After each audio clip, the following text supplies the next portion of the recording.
Hey, hi, hello! Welcome back sa ating channel. Kung napapansin nyo, andito tayo ngayon sa loob ng ating greenhouse. At itutur ko kayo dito sa kung anong meron dito sa greenhouse. Kung ano yung mga halaman na nandito. And punta na din tayo dun sa ating fish pond.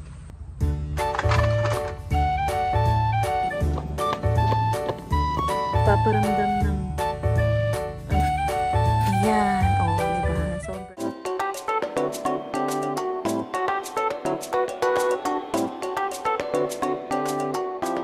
So, ito po yung itsura ng greenhouse natin from the outside. Ang size nito ay 8 meters yung haba. Tapos 5 meters yung lapad dito. Tapos yung taas niya, 5 meters yung hanggang dito. Tapos kung hanggang doon sa taas, 6 meters. Ito po siya nakapwesto sa tagiliran ng bahay namin. Meron pa rin tayong plot dito sa labas. Ayan, we're literally living in the middle of rice fields. Ready for harvest na din to, malapit na. We're excited for that as well. Pero let's go. Let's go inside. Ito, sliding door to.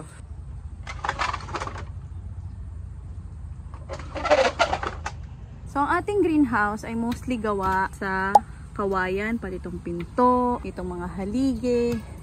Pure kawayan siya. And then, net ang halige. Net ang haligi niya. Tapos, ang ating bubong ay UV plastic. Tapos, nilagyan ulit natin ng net na malalaki yung butas dyan sa ibabaw. So, this is what our greenhouse looks like. Let's have a tour of the inside. So, simulan muna natin dito sa ating mga kamatis.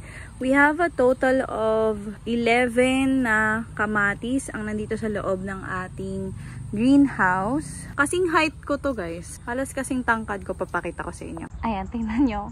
Kasing tangkad ko yung kamatis. Ayan, halos kasing tangkad ko siya. Woo! Nakakatuwa.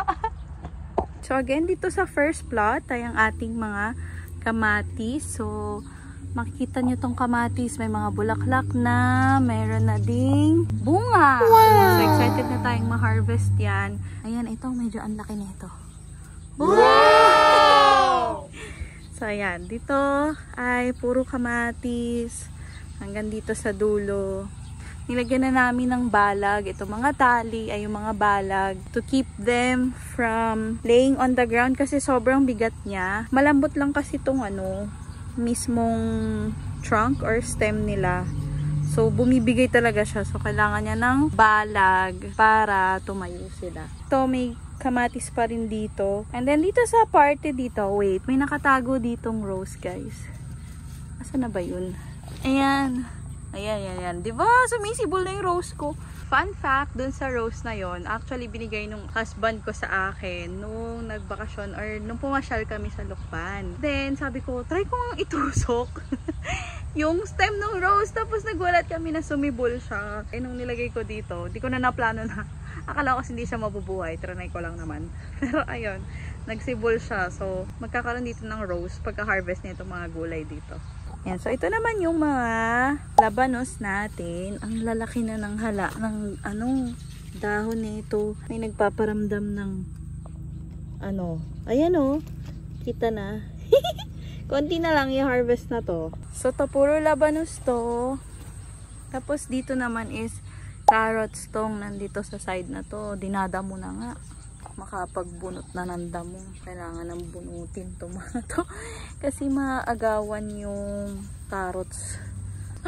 May napasawang carrots! Sayang! But that's okay. Sige, bukas ko na itutuloy. Tapos dito sa side na to ay mga labanos pa din tsaka carrots. Nilagay lang namin dito sa taco bag. Then dito, ito mga labanos din to. Ayan, may puti na din doon na nagpaparamdam.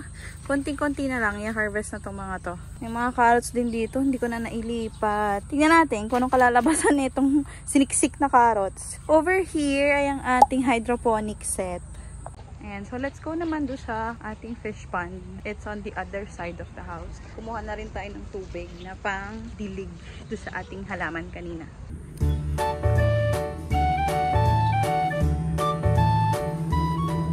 So ito nga pala yung fish pond namin. Tapos dito na din ako kumukuha ng tubig para pang dilig doon sa mga halaman ko. Kasi libreng tubig to eh. Bakit pa ako? Bakit pa ako bibili ng tubig or bakit pa ako magbabayad ng tubig or kukuha ng tubig sa gripo kung meron naman akong libreng tubig dito sa fish pond, diba? It's efficient and cheap. Ayan, so before tayo bumalik dun para magdilig, quick tour muna dito sa ating fish pond na merong nakalutang na kubo sa gitna. Let's go! So ito yung fish pond natin. Dito meron tayong kubo sa gitna. Yan. Ganito siya. Kalaki. Tapos may mga tilapia tayo dyan. Pumasok tayo. Tara. Tadam! So hinarangan namin ng table kasi yung aso namin ang hilig ditong matulog. So ito yung kubo. Bumili kami ng foam para hindi masyadong masakit sa likod kapag humiga. Yan, dalawang foam dyan. Tapos, ito may TV kami dito para kapag gusto naming tumambay. Then dito, overlooking, makikita natin yung mga isda. So, malalaki na sila, ready for harvest na. Siguro by this week or next week, we will start to harvest them na. Gusto pa ata ng mga isda. Dagdagan natin. Fishies!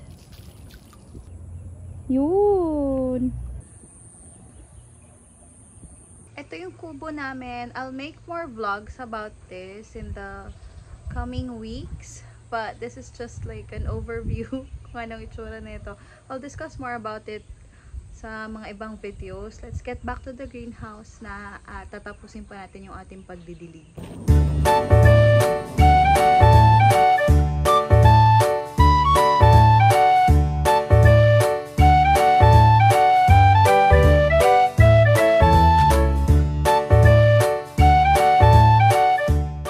That is it for this video. Hope you had fun watching kung ano yung mga nandito sa loob ng greenhouse namin at kung ano na yung mga currently na pinagkakaabalahan ko ngayon as a wife, as a mom, as a gardener, as a crafter, as a small business owner and everything in between. That's it. Thank you so much for watching. If you have any other suggestions or any videos that you want to watch, anything, just comment them down below. And that's it. Thank you so much for watching. Don't forget to hit the like button and subscribe as well for more videos. Bye for now!